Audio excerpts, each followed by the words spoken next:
Señor, gracias por ser tan bueno y porque tú, Señor, nos has dejado tu palabra. Podemos venir a estudiarla, abrirla, leerla con claridad y te rogamos que nos puedas dar un corazón reverente y humilde ante tu palabra, que podamos estudiarla y también, Señor, dispongamos desde este momento nuestra voluntad a obedecerla. Te lo rogamos en el nombre de Jesús. Amén.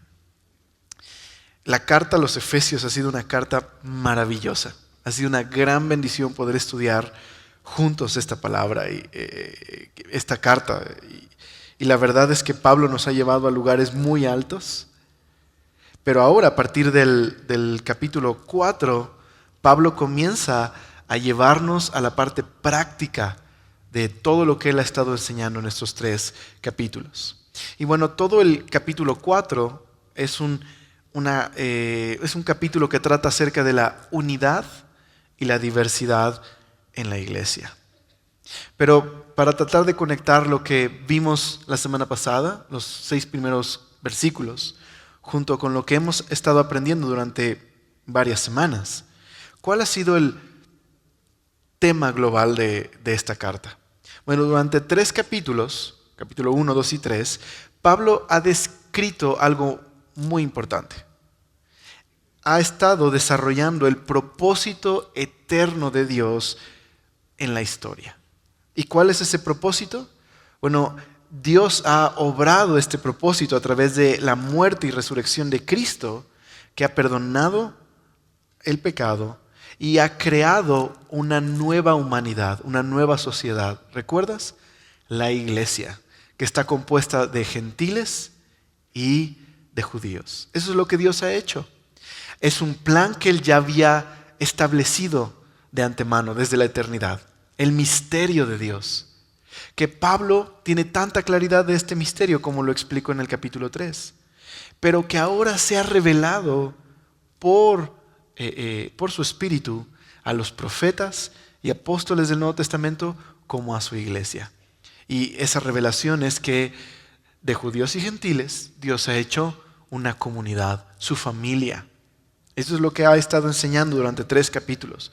Que Dios ha implementado un plan a través de Cristo para reunir todas las cosas bajo la autoridad de Cristo. Actualmente el cuerpo que está bajo su autoridad es la iglesia. Pero Pablo ya nos anticipó lo que será cuando todas las cosas en los cielos y en la tierra y debajo de la tierra estén bajo su autoridad. Eso es de lo que ha estado hablando durante 3 capítulos. La obra de reconciliación. Esa obra en la que Dios ha reconciliado al hombre con Él y a los hombres con los hombres. Y el resultado es la iglesia, a través de los siglos. Bueno, ahora, ¿qué va a hacer Pablo? Después de 3 capítulos de doctrina intensa, bueno, en el capítulo 4, esto es lo que va a hacer. Pablo ha comenzado a describir cómo debe vivir esa familia, ese cuerpo, esa nueva sociedad compuesta de judíos y gentiles. ¿Bajo qué valores deben vivir? Eso es lo que nos va a detallar a partir de este capítulo, que ya lo comenzamos a ver la semana pasada. Así que diríamos que Pablo deja la exposición y pasa a la exhortación. Porque Dios ha estado implementando este plan, porque esta gloriosa reconciliación que incluye una reconciliación individual con Dios, pero también colectiva con la iglesia, ha ocurrido y Dios tiene un plan maravilloso de un día traer todas las cosas bajo su autoridad. Ok, aquí va la exhortación. Vivan de esta manera. ¿Recuerdas? Dice Efesios 4:1.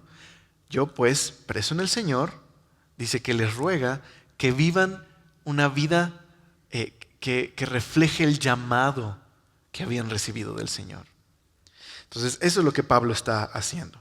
Ha pasado de la exposición y ahora está en la exhortación. Ha pasado del modo indicativo, lo que Dios ha hecho, al modo imperativo, lo que debemos de ser y hacer. Pasa de la doctrina a la tarea, de la teología a las implicaciones día a día. Y aquí está la primera lección importante.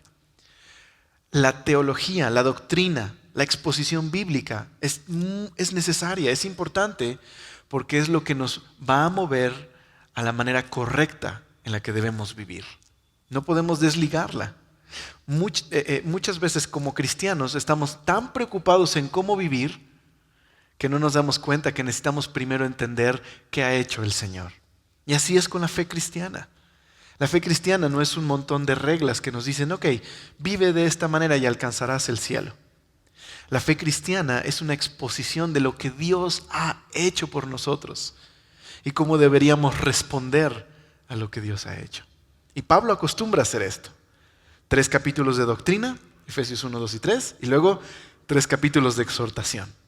En Romanos hace lo mismo, 11 capítulos de doctrina y los que restan del 12 al 16 de exhortación. Es muy importante. La teología, la doctrina, la exposición bíblica sana es sumamente importante, porque la manera en la que pensamos va a controlar la manera en la que vivimos.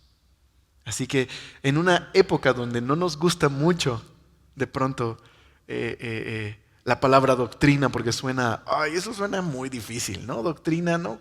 Yo nada más quiero aprender a amar a Jesús. Bueno, Pablo nos dice que para amar a Jesús correctamente tengo que entender primero lo que Él hizo por mí. Y eso es lo que hemos estado haciendo durante varias semanas, aprendiendo qué es lo que Dios ha hecho. Ahora, ¿cómo lo ponemos en práctica? ¿Cómo manifestamos ese amor que Él nos ha mostrado? Muy bien, así que dice Efesios 4:1. Yo pues, preso en el Señor, os ruego que andéis como es digno de la vocación con que fuisteis llamados. No dice que sean dignos de ser llamados, porque ¿quién sería digno de ser llamado por Dios? Ninguno, sino que nos comportemos de una manera digna del llamado que hemos recibido. Es decir, ¿a qué hemos sido llamados? A ser parte de la familia de Dios. Bueno, vivamos de tal manera que sea una forma de honrar ese llamado que recibimos, a ser parte de su familia. Eso es lo que Pablo está diciendo aquí. Bueno, ¿cuál es el llamado que hemos recibido? ¿A qué hemos sido llamados?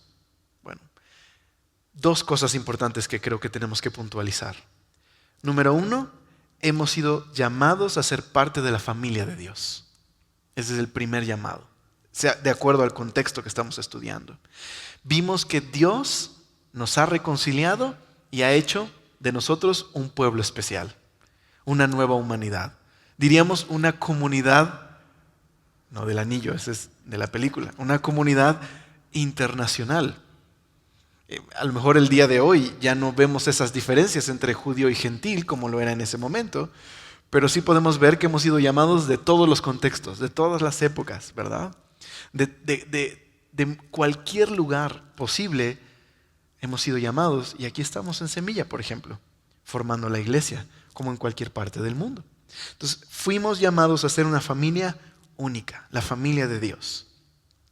Número 2, ¿cuál es el llamado que hemos recibido? Pues hemos recibido el llamado de ser un pueblo santo. No solo una familia única de Dios, sino una familia separada para Dios, distinta del mundo secular. Como Dios había llamado a su pueblo en la antigüedad, a ser únicos, separados. ¿De qué manera podemos reflejar este llamado? Bueno, número 1, lo reflejamos, como estamos aprendiendo en este pasaje, a través de la unidad. Cuando nos mantenemos unidos en base al amor, la humildad, la mansedumbre y la paciencia, que estamos reflejando que somos la familia de Dios, que estamos bajo la autoridad de Jesús, que en verdad le pertenecemos. Eso es lo que reflejamos como iglesia cuando enfatizamos el amor y estas virtudes cristianas. Pero también somos un pueblo separado, así que ¿cómo se manifiesta esto en lo práctico? No solo en la unidad, sino que debemos reflejar pureza. Y eso es lo que aprenderemos del versículo 17 en adelante. Así que del versículo 1 al 16 aprendemos cómo reflejar la unidad. Del versículo 17 al 32 aprendemos cómo reflejar la pureza. Y eso es lo que veremos en un par de semanas.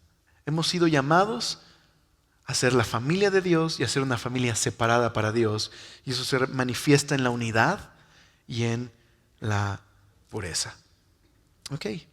Ahora, lo último que Pablo dice en el verso número 6 es que hemos sido llamados, bueno, vamos a leer desde el 4, perdón. Dice, un cuerpo, un espíritu, como también fuisteis llamados en una misma esperanza de vuestra vocación. Un Señor, una fe, un bautismo, un Dios y Padre de todos, el cual está sobre todos, por todos y en todos. Bueno, la semana pasada nuestro pastor expuso muy claro este pasaje y aprendimos lo que significa ser unidos en Cristo, en base al amor, pero también en base a nuestro Dios. Diríamos, tenemos un único Padre que ha creado una familia especial. Y aparte, tenemos un solo Señor, Jesús, y que solo accesamos a Él a través de la única fe en Él. Y Él nos ha dado una única esperanza, un único bautismo. Y es el Espíritu Santo el que ha creado una iglesia única. Y eso es lo que aprendemos aquí. Qué interesante, parece un pequeño himno, ¿verdad? Bueno, eso es lo que probablemente es. Hemos visto a través de esta carta que Pablo acostumbra insertar elogios e himnos que incluyen a la Trinidad, al Padre, al Hijo y al Espíritu Santo. Y esa no es la excepción. ¿Viste ahí? Un Espíritu, un solo Señor, un solo Dios y Padre. Ahí está la Trinidad manifestada en la salvación. ¿Okay? Entonces, todo lo que ha estado diciendo Pablo hasta este momento, del 1 al 6, es el llamado a la unidad a través de la expresión del amor y la obra de la Trinidad en esta unidad. Pero a partir del verso número 7 al 12, Pablo va a insertar un concepto: la diversidad dentro de la unidad. ¿Es posible tener diversidad en la unidad? Bueno, si a lo que se refiere Pablo aquí, con un solo Señor y un solo bautismo y un solo Padre y una sola familia, ¿qué significa? Significa que si hay un solo Dios, hay una sola iglesia también. No hay dos iglesias como no hay dos dioses. No hay tres iglesias como no hay tres dioses. Hay un solo Dios y una sola iglesia. Bueno, Alex, ¿y entonces por qué cerca de mi casa hay una iglesia bautista y también hay una iglesia de Semilla y hay una iglesia presbiteriana y una metodista? Si dices que hay una sola iglesia. Ok. Hay una sola iglesia que podríamos llamar, como llaman algunos teólogos, invisible. Bueno, no es invisible porque no se ve, sino todos aquellos que realmente han confiado en el Señor y han creído en el Señor son la iglesia del Señor. Pero esa iglesia invisible se manifiesta en cuerpos visibles. Semilla de Mostaza, la iglesia bautista, la iglesia metodista, la iglesia presbiteriana, la iglesia interdenominacional, etc. Tenemos una sola iglesia, pero muchos cuerpos, mucha diversidad de cuerpos. ¿Van conmigo a dónde voy? Eso es muy importante, porque Pablo nos va a enseñar que esta unidad que se manifiesta en el amor no significa uniformidad. No significa que entonces todos los cristianos tenemos que ponernos la misma playera todos los días para mostrar que estamos unidos. La verdadera unidad va más allá de la uniformidad.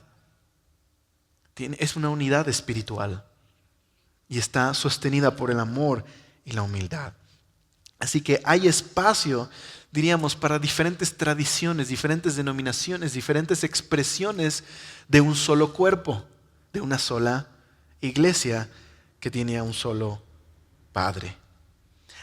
¿Cómo entonces podemos mantener la unidad con tantas iglesias? Cuando enfatizamos las cosas que son importantes. Puede haber diferentes iglesias que tengan diferentes expresiones en su liturgia, en su forma de hacer iglesia, siempre y cuando mantengamos lo importante. ¿Qué sería lo importante? Número 1, la doctrina esencial, un solo Padre, un solo Señor, un solo Espíritu, una sola fe, lo importante. Y en lo que es, digamos, secundario, mantengamos la humildad, el amor, la mansedumbre. Esa es la verdadera unidad, en la que yo puedo estar tranquilo de que haya otro cuerpo visible que haga las cosas muy diferente a nosotros. Mientras mantenga la doctrina esencial, yo puedo tener una relación de humildad y de mansedumbre y aprender de otros y edificarnos mutuamente porque somos la familia de Dios, la iglesia. Así como una familia, ningún hermano es igual, pero pertenece a una sola familia, de la misma manera. La iglesia es así. O como en el cuerpo humano. Nuestro cuerpo no es un solo miembro, dice Pablo. Tiene muchos miembros. Está mi hígado, mis pulmones, mis manos, mis pies, las uñas, la cabeza, los ojos. Son miembros diversos, pero pertenecen a un solo cuerpo. ¿Van conmigo? Ok. Espero revolverlos más de lo que venían ya revueltos. Si es así, cumplí mi misión el día de hoy. Bueno, pensando en eso, Pablo nos va a enseñar que la auténtica unidad no tiene que ver con esquemas y estructuras, sino con el amor, la verdadera doctrina y la diversidad que hay en la iglesia. Y eso es lo que él va a decir a partir del siguiente versículo, el 7. Dice ahí, pero a cada uno de nosotros fue dada la gracia conforme a la medida del don de Cristo. Por lo cual dice, subiendo a lo alto, llevó cautiva la cautividad y dio dones a los hombres. Pero eso de que subió, ¿qué es? Sino que también había descendido primero a las partes más bajas de la tierra. ¿Me ayudan a leer el 10 ustedes, por favor? ¿Qué dice ahí el 10? ¿Lo pueden leer en voz alta?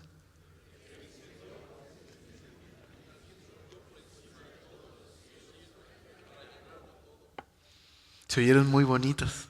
Yo pensé que se iba a ver más disparejo. Entonces, mira lo que está diciendo Pablo. Acaba de decir un solo Padre, un solo Señor, un solo bautismo. Y en el verso 7 dice, pero a cada uno le fue dada la gracia, el don. Entonces, Pablo está diciendo que la diversidad es necesaria en este cuerpo unido que el Señor ha rescatado por medio de Cristo. Y nos va a introducir al concepto de diversidad. Estos primeros versículos que leímos nos enseñan que Cristo ha dado dones a cada uno de los miembros de esta familia que es una sola familia. Pero cada uno tiene diversos dones. ¿Ok? Eso significa que no somos réplicas exactas. No hay una fábrica en el cielo que nos hace en serie. Sino que Dios, que de por sí como es Dios, es uno, pero mira su diversidad en la creación. ¿Hay un solo animalito igual? No, tenemos un Dios creativo y que ama la diversidad. ¿Okay? De la misma forma, Dios ha hecho eso con su iglesia. Es una sola iglesia, pero hay diversidad dentro de la iglesia. Y cuando hablamos de diversidad nos referimos no principalmente a un tema cultural. Aunque es cierto que hay diversidad cultural aquí, venimos de diferentes familias, a lo mejor hasta de diferentes países, pero a lo que se refiere Pablo es a una diversidad espiritual, porque Dios ha otorgado a cada uno un regalo especial, una función diferente, que nos permite, como el cuerpo, que cada uno tiene una función diferente, servir a la iglesia. ¿Qué nos enseña entonces Pablo acerca de los dones y cuál es su propósito? Número 1, lo que aprendemos a través de Pablo y de la diversidad que Dios ha dotado a la iglesia es que Cristo es el dador de los dones. Eso es lo que leímos. Es lo primero que vemos ahí. Cristo es el dador de los dones. Y especialmente dice, Cristo que ha ascendido. Y luego va a explicar a qué se refiere con ascender. Pero cada uno de nosotros se nos ha entregado una función, un rol, un papel dentro del plan de Dios, un regalo especial dentro de la iglesia, cada uno de nosotros. Y ese regalo, ¿quién lo ha dado? Cristo. Él es el dador.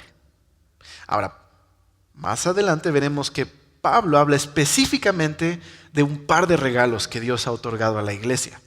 Pero cada uno de nosotros tiene una función, un don especial de Dios para cumplir dentro del cuerpo. Todos nosotros. Y esa es la maravillosa y gloriosa diversidad de Dios dentro de su cuerpo. Pero enfocándonos en Cristo como el dador de los dones, ¿por qué razón Pablo cita un salmo, el Salmo 68?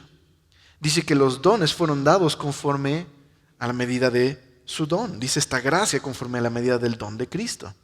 Y cita Pablo el Salmo 68, dice, subiendo a lo alto llevó cautiva la cautividad y dio dones a los hombres.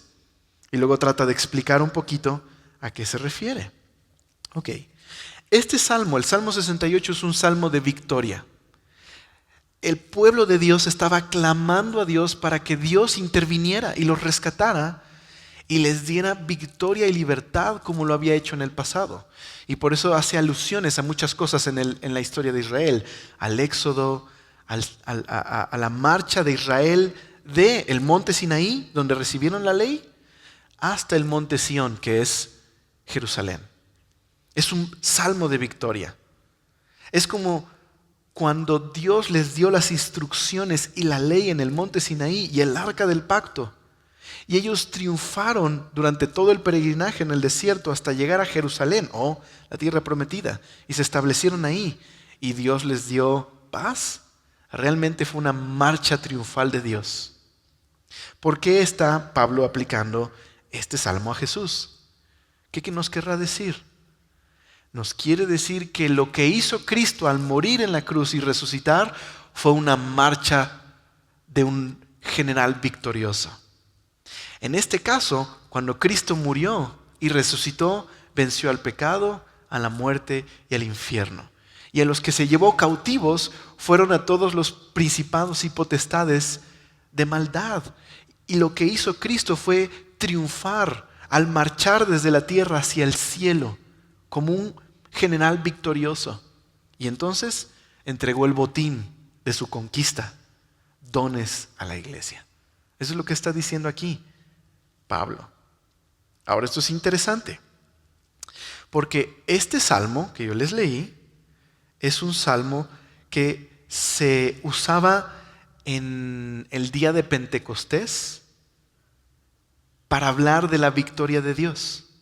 En el Pentecostés, en las sinagogas, se conmemoraba cómo Dios había entregado la ley al pueblo.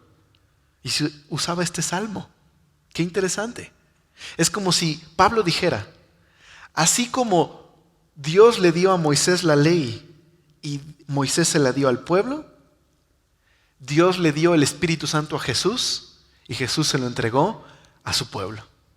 Ahora esto está en armonía con lo que dice Hechos 2, 32 al 33. Aquí está Pedro predicando la resurrección. Yo lo voy a leer en una versión sencilla, pero lo puedes leer también tú ahí en tu Biblia. Mira cómo conecta Pedro la resurrección de Jesús con el hecho de que ahora en el Pentecostés, porque es esto que estoy leyendo, va a suceder en el día de Pentecostés, el día que se conmemora que Dios dio la ley, Jesús está dando el Espíritu que había prometido. Mira lo que dice. Dice el 32. Dios levantó a Jesús de los muertos y de esto todos nosotros somos testigos. Ahora Él ha sido exaltado. ¿Te suena a la ascensión, la victoria? Ha sido exaltado al lugar más alto de honor en el cielo, a la derecha de Dios. Y el Padre, según lo prometido, le dio el Espíritu Santo para que lo derramara sobre nosotros, tal como ustedes lo ven y lo oyen hoy. Cristo, al resucitar de los muertos, ascendió victorioso. Y por eso la iglesia existe. Es lo que está diciendo aquí Pablo. Pero ahora vamos a ver el versículo más difícil de toda la porción. Pablo hace una aclaración, dice el verso 9. Y eso de que subió, ¿qué es? Sino que también había descendido primero a las partes más bajas de la tierra. Es aquí donde, ¿qué significa esto? Dice el verso 10, y el que descendió es el mismo que también subió por encima de todos los cielos para llenarlo todo. Entonces, mira el lenguaje. Jesús descendió a las partes más bajas de la tierra. Luego, el que descendió fue el mismo que ascendió hasta más arriba de los cielos para llenarlo todo. Ok. ¿Qué significa? Ha habido diferentes interpretaciones de este pasaje. La más común es la que heredamos de los famosos padres de la iglesia. Y lo que ellos entendían es que cuando dice las partes más bajas de la tierra, ¿a qué te suena? Al infierno, ¿verdad? Entonces, algunos padres de la iglesia conectaban este pasaje con otro pasaje de Pedro, donde se nos dice que Cristo predicó a los espíritus encarcelados. Entonces ellos decían, las partes más bajas de la tierra, el Hades. Como Pedro dijo, Cristo descendió y le predicó a los espíritus encarcelados. ¿Cuál es el problema con esa interpretación? No hay nada en el texto que leemos en Efesios que nos haya preparado para el Hades. Sería, literal, insertar algún concepto en el texto que no está aquí. Así que muy probablemente no se refiere a eso. Por otro lado, los reformadores creían otra cosa. Los reformadores creían que la mejor manera de leer el texto es la siguiente. La voy a leer. ¿Qué quiere decir eso de que ascendió? Sino que también descendió a las partes bajas, o sea, a la tierra. Eso se le conoce como un genitivo de aposición. Cuando se está comparando a las partes más bajas con las partes altas, se está comparando a la tierra con el cielo. Es como decir, Jesús descendió a la tierra y luego regresó al cielo. Y probablemente eso es lo que quiere decir. Así que simplemente cuando dice descendió a las partes más profundas, quizás más que hacer referencia al lugar donde descendió, está haciendo referencia a lo que Cristo experimentó, una humillación completa. Y eso estaría en armonía con lo que la Biblia enseña en Filipenses, que Él, siendo Dios, dejó su trono de gloria, vino a la tierra, se hizo hombre, se hizo sirviente y se humilló hasta la muerte y muerte de cruz. Pero ahí mismo Filipenses dice que entonces Dios lo exaltó hasta arriba y le dio un nombre que es sobre todo nombre para que todos los que están arriba en el cielo, debajo en la tierra y debajo de la tierra, confiesen que Él es el Señor. Así que muy probablemente por el contexto, Pablo aquí no se refiere a los lugares donde Cristo descendió y ascendió, sino a la experiencia de que Cristo se humilló y fue victorioso y exaltado en su ascensión. Eso es lo más probable que encontramos en el pasaje. Así que simplemente se refiere a eso. Ahora, cuando Cristo lo exaltó, cuando Dios exaltó a Cristo, ¿qué le dio? Dice que llena todos los cielos. El poder de Cristo y su autoridad es universal. Y por eso tiene el poder para dirigir a la iglesia, derramar su espíritu y darle regalos a la iglesia. Entonces mira la imagen. Cristo viene a este mundo a rescatar a una humanidad perdida, esclava del pecado. ¿Cómo lo hace? Muere en una cruz, toma nuestro lugar y al resucitar vence al pecado, a la muerte y al infierno y asciende al cielo, habiendo pagado por el pecado de los hombres y por su muerte ha traído reconciliación a la humanidad y Dios ha creado la iglesia. Y ahora Cristo, glorioso y con la autoridad universal, dirige a su iglesia y lo hace a través de darle regalos, el Espíritu Santo y los dones. Está como para meditarlo, ¿verdad? Ok, entonces ahora que hemos entendido eso, a la luz de la exaltación de Cristo, que lo llena todo, que dirige a la iglesia, mira lo que dice Pablo en el verso número 11. Y Él mismo constituyó a unos apóstoles, a otros profetas, a otros evangelistas, a otros pastores y maestros, a fin de perfeccionar a los santos para la obra del ministerio, y dice, para la edificación del cuerpo de Cristo. Nos vamos a quedar hasta el verso 12, porque vale mucho la pena pues irlo viendo, dice mi pastor, pianito, poquito a poquito. Es una carta muy bella. Ya aprendimos respecto a la diversidad de la iglesia, ¿quién es el dador? Cristo. Y Cristo el exaltado, con el poder y la autoridad universal. Pero ahora nos enseña que esos dones son muy diversos. Y menciona cuáles. Dijimos apóstoles, profetas, evangelistas, pastores y maestros. Pero quiero decirte algo. Esta lista no está completa. Pablo tiene otras listas con dones. Romanos capítulo 12, lo puedes leer en tu casa, y 1 Corintios 12. También es una lista de dones. Así que los dones son muy diversos. Llegamos a juntar alrededor de 20 dones en total. Y bueno, no voy a tomar el tiempo para explicar los detalles y las diferencias entre ellos. Me voy a enfocar en el pasaje porque es lo que estamos estudiando. Pero simplemente Pablo nos está enseñando que cada uno de nosotros contiene alguno de estos dones. Tiene alguno de ellos para servir al Señor. Así que el Señor, que es uno, pero ama la diversidad, ha dotado de esa diversidad a la iglesia. La iglesia está viva, es un organismo vivo y le ha dado dones espirituales a cada uno de nosotros, regalos. Bueno, los mencionados aquí, ¿cuáles son? Número 1, apóstoles. ¿Quiénes son estos apóstoles? Bueno, esto requiere un poquito de distinción, sobre todo porque el día de hoy, no sé si te haya tocado, pero oímos mucho como, pues va a venir el apóstol tal, ¿no? O no, pues me predicó el apóstol tal. Ok. ¿Qué implica que Pablo dice que Dios ha instituido apóstoles en su iglesia? En la iglesia hay apóstoles. ¿Qué son? Bueno, quiero hacer 3 distinciones para que vayamos juntos. Si tienes dudas, pregúntale a Jesús, Él te contesta. Bueno, acá van las distinciones. Número 1, cuando la Biblia habla de apóstoles, se refiere a los apóstoles de Cristo. Esos apóstoles de Cristo incluyen los 12 originales y diríamos Pablo y Santiago. Eran un grupo muy pequeño, con una misión muy especial.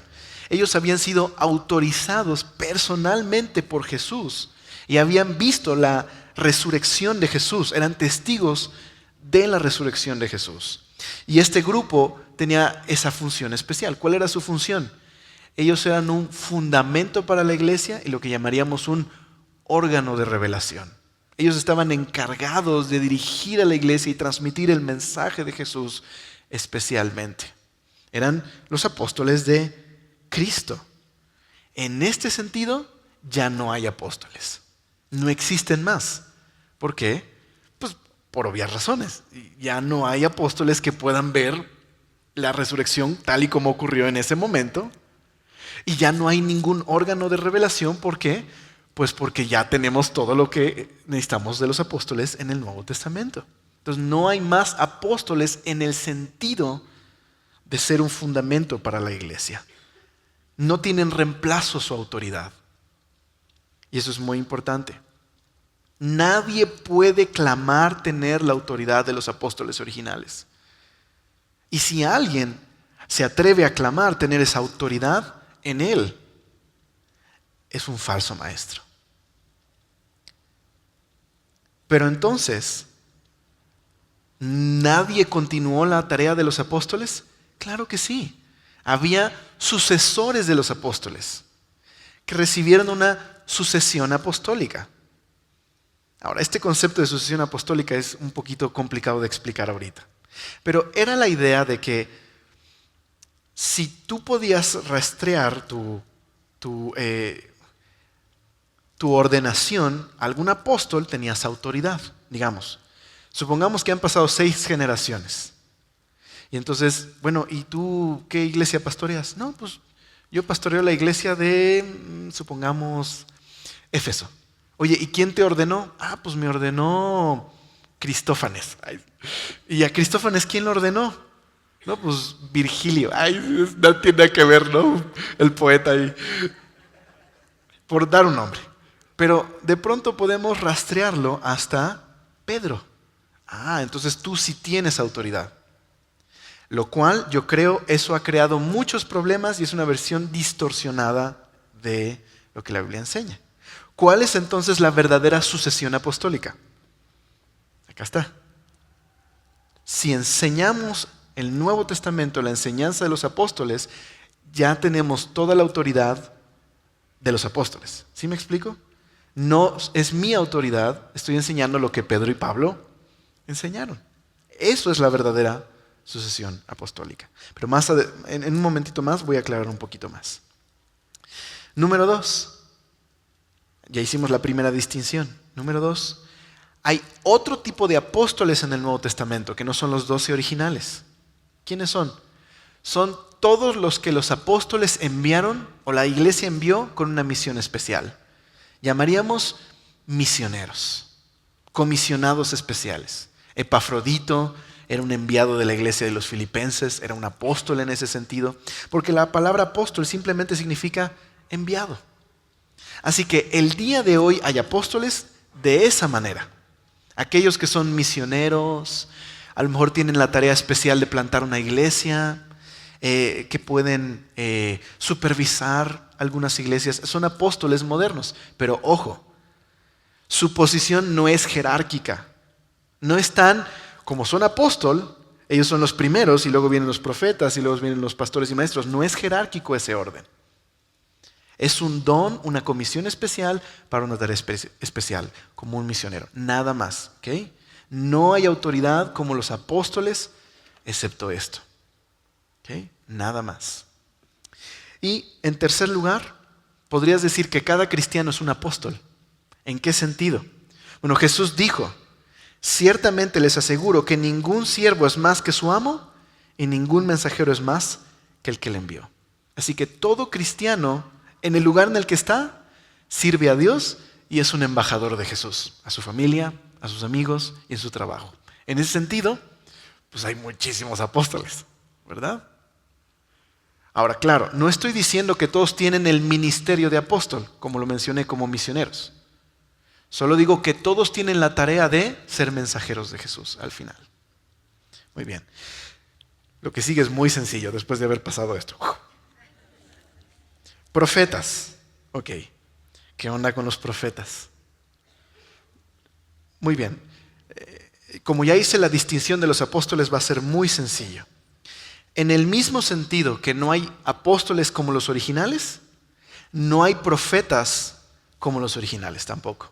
No existen más profetas en el sentido de que puedan ser profetas canónicos o que puedan ser fundadores de las iglesias apostólicas o que den un mensaje especial de parte de Dios que necesitamos agregar a la Biblia. No existen profetas en ese sentido. Y cualquier persona que se autoproclama un profeta y que dice que tiene un mensaje del mismo valor que un apóstol o un profeta del Nuevo Testamento, está en un error. No hay profetas en ese sentido. No existen más. ¿Por qué? Pues porque otra vez, no son necesarios. Ya cumplieron su misión por las cuales Dios les levantó en la era primitiva de la iglesia. Ya funcionaron como órganos de revelación. No necesitamos más de esos profetas. Pero entonces, ¿hay profetas modernos en algún otro sentido? Yo creo que sí. Ok. El día de hoy podríamos ver a un profeta de esta manera. Los profetas modernos podrían ser personas que tienen una visión especial de la Biblia, que tienen algún entendimiento que Dios les da especial de la Biblia. No una nueva revelación, sino una comprensión especial de lo que ya ha sido revelado. Otros creen que quizás un profeta moderno sea alguien que tiene una sensibilidad especial acerca de la era moderna, que puede entender su época, que puede entender los pecados de su época y puede advertir de esos pecados teniendo una exposición clara de la Biblia. Un ejemplo de esto sería lo que algunos consideran como un profeta A. W. Tozer. A. W. Tozer fue un hombre que fue sensible a cómo la iglesia en su época, incluso hasta el día de hoy, estaba teniendo una adoración no genuina. Y fue sensible como para poder verlo y usar la Biblia para predicar acerca de ese problema. Otros hombres que han sido llamados profetas es, por ejemplo, Francis Schaeffer, que fue un hombre que también pudo entender los problemas de su época y ayudar a solucionar los problemas de su época a través de ser sensible a lo que la Escritura dice al respecto. Entonces, eso podría ser un profeta. Y muchas veces estos mensajes de los profetas es un llamado a que la iglesia se arrepienta, pero también a que la iglesia conecte con el mundo. Y regularmente también la Biblia dice que estos profetas traen convicción de pecado y edifican, animan y consuelan a los creyentes. Así que el profeta no está desligado de la palabra de Dios. Esta imagen que tenemos de el día de hoy, tan mística, de un hombre que se para y dice, así dice el Señor, yo veo que no es bíblica, es engañosa. Nadie tiene la autoridad para decir, así dice el Señor, porque todo lo que ya dijo el Señor, ya lo dijo aquí. Y aquí es donde tenemos que apegarnos al testimonio y a la palabra. Si alguna persona clama tener algún don de profecía genuino, si Dios le muestra algo, número 1, será para su congregación local. Número 2, tendrá que ser probado por la Escritura y esa persona deberá tener un carácter de acuerdo al que describe la Escritura. Y se tiene que considerar que nunca una profecía de ningún tipo puede estar por encima de la clara y sistemática enseñanza de la Biblia. Dice después, evangelistas. Y este es muy sencillo. ¿Qué es un evangelista? Pues alguien que tiene un don para evangelizar. Esto es lo que es. Un evangelista es una persona que tiene una capacidad especial de Dios para predicar el evangelio. Tiene una capacidad para ser claro en la exposición del mensaje. Tiene una capacidad para que las personas puedan responder al mensaje. Bueno, uno de los hombres más evidentes que conocemos como un evangelista es Billy Graham. Tiene simplemente un don especial para el evangelismo masivo. Algunos tienen un don de evangelista que se puede expresar de diversas maneras, a lo mejor en lo individual. Algunos lo tienen y lo expresan en lo escrito, escribiendo libros. Algunos utilizando otros medios, como películas quizás. Pero es una capacidad especial para evangelizar. Pero aquí va la aclaración. Quizás no todos somos evangelistas, pero todos tenemos que evangelizar. Algunas personas tienen un don. ¿Te has encontrado con esas personas que nomás vas a comprar una hamburguesa y de pronto ya le hablaron como a 10 personas y están chillando ahí de rodillas, reciben al Señor y yo nomás vine a comprar una hamburguesa con él? ¿Les ha tocado a alguien así? Y que tú lo intentas, ay, me voy a animar. Oiga, quiero decirle que... Aquí está su hamburguesa. Gracias. Y te vas. No tengo quizás esa habilidad. Pero eso no significa que yo no deba de dar testimonio de Jesús. ¿Me explico? No todos somos evangelistas, pero todos somos llamados a evangelizar. Y por último, pastores y maestros. Ok. Muchos creen que en el griego realmente es un solo ministerio. Pastor y maestro. A algunos les gusta distinguir entre ambos. En lo personal yo creo que es un solo ministerio, que son 4, no 5. Pero bueno, la verdad, ponerse a pelear que si son 5, si son 4, es totalmente inútil. De todas maneras, son dones que Dios ha dado a la iglesia. Pero es un don que implica la capacidad de poder guiar a otros y un don que implica la capacidad de poder enseñar la Escritura. Ahora, estos son dones espirituales, son dones que Cristo da. Y la verdad, todo pastor tiene que ser un maestro. Porque si alguien es un pastor y ha sido llamado a cuidar del rebaño, ¿por qué medio lo hace? A través de enseñar a los apóstoles, a través de enseñar la Escritura. Pero también es cierto que no todo maestro es un pastor. Quizás alguien tiene un don de maestro, pero está enseñando en un instituto bíblico. Y aunque hay un sentido en el que está haciendo una labor pastoral, no está cuidando de una iglesia necesariamente. Pero todo pastor tiene que ser maestro. Esta imagen que de pronto tenemos de, bueno, yo no sé enseñar la Biblia, pero amo a la gente. ¿Ok? Pues el llamado que tienes no solo es amar a la gente, sino amarles enseñándoles la Biblia. Entonces será mejor que te pongas a estudiar y te prepares para enseñar bien la Biblia. Eso es muy importante. Y es un don espiritual. No tiene que ver con la elocuencia o la capacidad humana. Tiene que ver con un don espiritual. Porque les aseguro que hay muchas personas que enseñan excelente, porque tienen una capacidad para enseñar, pero no han sido llamados a la tarea espiritual de enseñar. Es muy diferente y puede ser confundida. Ok, vamos a terminar en estos últimos 5 minutos así, después de describir estos ministerios.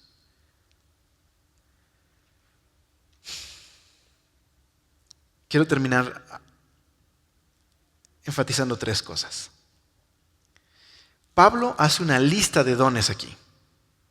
Hay otras listas en Romanos y en 1 Corintios, pero esta lista son ministerios que están relacionados con la enseñanza. ¿Lo notaste?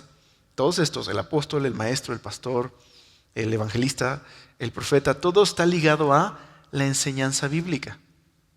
¿Qué quiere decir esto? Que la necesidad principal en la iglesia es enseñanza. Clara exposición de la Escritura. Predicación, llamar al arrepentimiento, el evangelio, y enseñanza, alimento, para que haya crecimiento. Es la mayor necesidad. Y si de algo necesitamos el día de hoy en las iglesias es esto. Pedirle al Señor que levante maestros y pastores, que levante gente que esté dedicada a la predicación y a la enseñanza. Es muy importante. Si tú te vas, si yo me voy a 1 de Timoteo, encontraré que Pablo describe a otro oficio, le llama obispo. Y describe las características que tiene que tener ese obispo. Tiene que tener un carácter moral intachable, tiene que ser sano en la fe, en la doctrina. Ok. ¿Por qué les digo esto? Si Cristo es el que instituye los ministerios, ¿puede cualquier persona en cualquier lugar decir, Dios me llamó a ser pastor? ¿O Dios me llamó a ser apóstol? ¿O Dios me llamó a etcétera? No. ¿Por qué razón?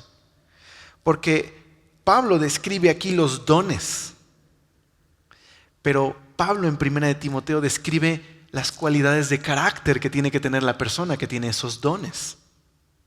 ¿Okay? Y no solo eso es importante. Hechos y otros pasajes de la Biblia nos describe que la iglesia tiene que reconocer a la persona que tiene los dones, que aparte tiene las cualidades morales. Esto es muy importante, porque en la iglesia 2 de los mayores problemas que han ocurrido es, 1, los que quieren prescindir de la iglesia y de los ministerios de enseñanza y dicen, yo no necesito a que nadie me enseñe, yo puedo en mi casa, yo abro mi Biblia, yo soy mi propio pastor. ¿Okay? Pues Dios no autoriza tu iglesia ni tu ministerio. No hay llaneros solitarios. Dios ha levantado pastores y maestros en las iglesias y los necesitamos. Porque es la forma en la que Dios hace iglesia. No hay sustitutos. No, bueno, es que yo tengo muchos pastores. Me congrego por internet en 1000 iglesias. Ok, pues no son tus pastores. ¿Por qué? Necesitas a alguien con quien tengas contacto, que tengas un pastor. Y es mejor orar y ver dónde me voy a congregar. Estas ideas que tenemos de pronto no nos damos cuenta, pero no son bíblicas. Entonces, este es uno de los problemas. El otro problema es el de personas que constantemente se están levantando y autorizándose a ellas mismas. La Biblia nos dice que la iglesia tiene que reconocer al ministro. Y el ministro tiene que tener los dones, porque ¿por qué estaría pastoreando si no tiene un don espiritual para enseñar y dirigir? Estaríamos enviando a un hombre que no tiene la capacidad para hacer algo que no le corresponde. ¿A dónde lo estamos mandando? Al peligro, ¿me explico? Nadie quiere estar en un lugar donde Dios no le ha llamado. Entonces, esto es importante. Pero, ¿notaste el versículo final en Efesios? Mira lo que dice el verso 12. A fin de perfeccionar a los santos para la obra del ministerio, para la edificación del cuerpo de Cristo. Y esto es maravilloso. Pablo termina diciendo, hay un propósito por la que Dios ha dado dones a las iglesias, levantando pastores, maestros, apóstoles y evangelistas. ¿Para qué? ¿Para qué, Pablo? Para que a través de la enseñanza, todos los miembros en la iglesia, que cada uno tiene algún don, pueda servir a Dios. La visión de la iglesia de Pablo no es una iglesia donde hay una separación entre el clero y los feligreses. La visión de Pablo de la iglesia es una iglesia orgánica, viva, donde Dios ha puesto ciertos ministerios con autoridad para dirigir, pero su función es ayudar a todos los miembros a que sirvan juntos a Dios. Entonces, el ministerio no está limitado a los pastores, maestros, evangelistas, profetas y apóstoles. El ministerio es para todos. Aunque Dios ha levantado a algunos para dirigir, ha levantado a otros para seguir esos ministerios y servir a Dios juntos. Es maravilloso. El problema de la iglesia del día de hoy es que tenemos una iglesia muy al estilo franquicia. Es la iglesia con la mentalidad del consumidor. Bueno, no me gusta mucho, lo bueno es que es un show gratis, entonces no me quejo. No me gusta ahí donde cómo me atienden, pues me voy a la otra. En lugar de ver que la iglesia es el cuerpo donde el Cristo exaltado y que tiene poder en todo el universo dirige a la iglesia que ama. Pero Él ama la diversidad, así que se expresa a través de diferentes cuerpos. Y Él ha dado dones diversos que se expresan de maneras diversas. Ningún pastor es igual, pero todos tienen que predicar a Pedro y Pablo. ¿Me explico? Ningún evangelista tiene la misma expresión del don, pero todos tienen que predicar el verdadero evangelio.